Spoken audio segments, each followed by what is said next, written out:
नमस्कार, प्रणाम। मैं अतुल आनंद, कोटा विद्यालय प्रधानाचार्य। आज मेरे मन में कुछ विचार आया है जो कि मैं पेरेंट्स के बीच में रखना चाहता हूँ। तो अभिभावक महोदय, ये वीडियो सिर्फ आपके लिए है। और ये वीडियो बनाने का पीछे का मकसद हमारा ये है कि बहुत सारे जो गार्जियन अभिभावक महोदय आते हैं और विद्यालय में इस बात का शिकायत अक्सर ये आते रहता है। ये आज की बात नहीं है, कई सालों की बात है और कई महीनों से शिकायत के दर बदर आते रहते हैं। ज्यादा कम आता ही रहता है ये शिकायत। तो शिकायत ये है कि बच्चे सिर्फ मोबाइल घर में ज़्यादा यूज़ करते हैं और मोबाइल के बिना वो रहते नहीं हैं, और जब मोबाइल हाथ में ले लेते हैं तो वो पढ़ाई के लिए या होमवर्क के लिए या किसी और कार्य के लिए वो बैठते नहीं। और ये प्रॉब्लम सिर्फ आपके और हमारे घरों में नहीं है, बल्कि ये दुनिया की एक समस्या आधुनिक दौर में बन चुका है कि बच्चे आजकल फिजिकल गेम से ज़्यादा वो इन मोबाइल पे ध्यान देते हैं और इलेक्ट्रॉनिक गैजेट्स पे वो अपना फ़ोकस ज़्यादा करते हैं। और इसकी वजह से कई सारी परेशानियाँ जो हमारी मेंटल इश्यू, मतलब कई प्रकार की शारीरिक भी कठिनाइयाँ होती हैं। अभी पता नहीं चलता है लेकिन वो होते हैं और उसका असर जो होता है कहीं न कहीं दिखता है। तो मैं पेरेंट्स से इस बात को बताना चाहूँगा कि पेरेंट्स की भी इसमें कुछ लापरवाही होती है, इसमें कहीं दो राय नहीं है। पेरेंट्स की भी इसमें कुछ गलतियाँ होती हैं कि जब बच्चे रोना शुरू करते हैं, जैसे कि 3-4 साल का बच्चा हो या 5-6 साल का बच्चा हो, अगर वो रोना शुरू करता है तो पेरेंट्स को वो चुप कराने का सबसे बढ़िया साधन आज के ज़माने में क्या है ना, बच्चे को मोबाइल दे दिया जाए। बच्चे उसमें कार्टून वगैरह या यूट्यूब पे किड्स के जो पैकेज आते हैं वो उसमें देखते रहते हैं। तो माँ को अच्छा लगता है कि चलो शांत है। लेकिन वो शांति कहीं न कहीं आपके लिए आगे जाकर के आपके बच्चों के भविष्य के लिए वो खतरा बन सकता है। इसीलिए अभी से आप अपने बच्चे को केवल स्कूल भेजने से कुछ नहीं होता है। आप अपने घर पे उसको इतना प्रिपेयर्ड करें, इतना केयर करें, इतना ध्यान दें ताकि वो इलेक्ट्रॉनिक गैजेट से दूर रहे। भले वो कहीं खेले, फिजिकल गेम अगर खेल रहा है तो अच्छी बात है, अगर टाइम से खेल रहा है, खा रहा है, पी रहा है तो इससे अच्छी बात कुछ नहीं है। लेकिन आप उसे इलेक्ट्रॉनिक गैजेट्स, मोबाइल वगैरह से, ये सब सारी चीज़ों से दूर रखें ताकि बच्चे जो है वो आपका इस पे ज़्यादा प्रेशर ना क्रिएट हो।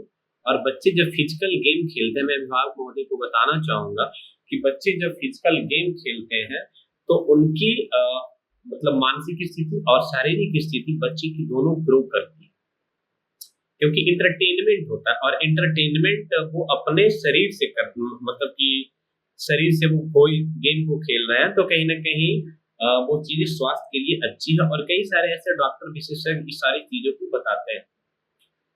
पर अभिभावक जो होते हैं कि मोबाइल्स बच्चे को दे देते हैं और उसकी शिकायत जो होती है स्कूल प्रशासन को दिया जाता है, विद्यालय को दिया जाता है कि सर ये मोबाइल चलाता है, ऐसे करता है, इस प्रकार से। तो इसका ध्यान हम तो यहाँ बताते ही हैं बच्चों को कई सारे एक्टिविटी के माध्यम से, कई सारे कुछ गेम के माध्यम से कि बच्चे को मोबाइल से दूर रहना है, क्योंकि आपका जीवन केवल एक मोबाइल तक सीमित नहीं है। क्योंकि आप इंसान हो, तो इंसान का मतलब ये नहीं होता है कि हमारे ज़िंदगी के सारे काम आसान हो जाए, तो फिर इंसान किस काम का? फिर आपने भगवान ने जो आपको इतना बढ़िया शरीर दिया है, वो किस काम का? अगर आप कुछ काम को हार्डली कर नहीं सकते हैं, तो फिर इस शरीर का क्या काम है? भगवान ने इतने स्ट्रॉन्ग आपको क्यों बनाया? अगर सारे काम को स्मार्ट तरीके से ही नहीं कर देना, कुछ हार्ड भी करना है ताकि हमारे शरीर के लिए, हमारे मानसिक स्थिति, शारीरिक स्थिति ताकि हमारा ठीक रहे। तो अभिभावक महोदय, इस बात का आप लोग ध्यान दें कि बच्चे जब भी आपके घर में होते हैं, स्कूल के बाद घर में होते हैं, तो ज़िम्मेदारी ये आपकी बनती है क्योंकि वो आपका भविष्य है।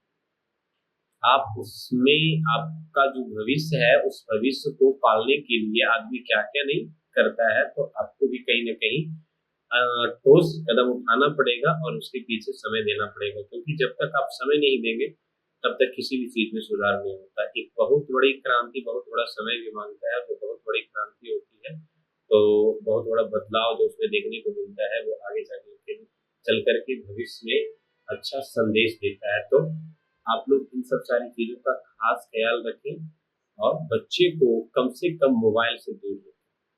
बहुत सारे तरीके अपनाए जा सकते हैं मोबाइल से दूर होने के लिए।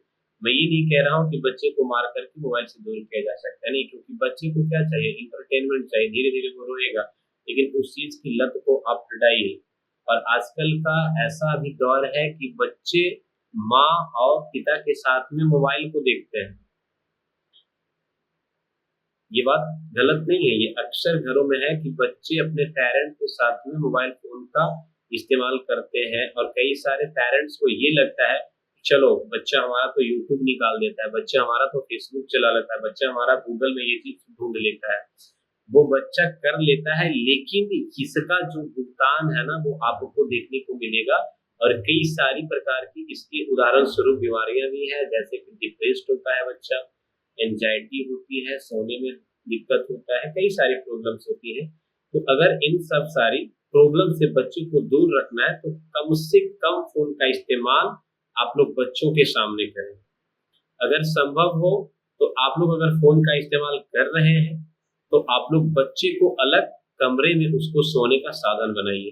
क्योंकि जब बच्चा आपके साथ एक ही बिस्तर पे रहेगा, अगर वो मोबाइल फ़ोन देखेगा तो सुबह जिस प्रकार का माइंड को रेस्ट चाहिए होता है और समय से अगर इसको आप रेस्ट नहीं दोगे, क्योंकि आप तो बड़े हो चुके हैं, एडल्ट हो चुके हैं, अगर आपको रेस्ट नहीं मिला तो मैनेज हो सकता है आपका शरीर, उतना कर सकते हैं, लेकिन एक बच्चे का जो शरीर होता है, वो उस प्रकार से नहीं हो पाता, उसको पूरी नींद की ज़रूरत होती है। जब एक दिमाग पूरी अच्छी तरीके से नींद लेता है, सोता है, तभी जाकर के वो अगले दिन के लिए वो प्रिपेयर्ड होता है, तैयार होता है। तो कहीं न कहीं ये मैसेज मैं सभी अभिभावक महोदय को देना चाहूँगा कि आप अपने बच्चे को मोबाइल फ़ोन से दूर रखें। इसके लिए आपको जो भी करना पड़े, वो व्यवस्था कीजिए, लेकिन बच्चे को कम से कम मोबाइल फ़ोन से दूर रखें। धन्यवाद।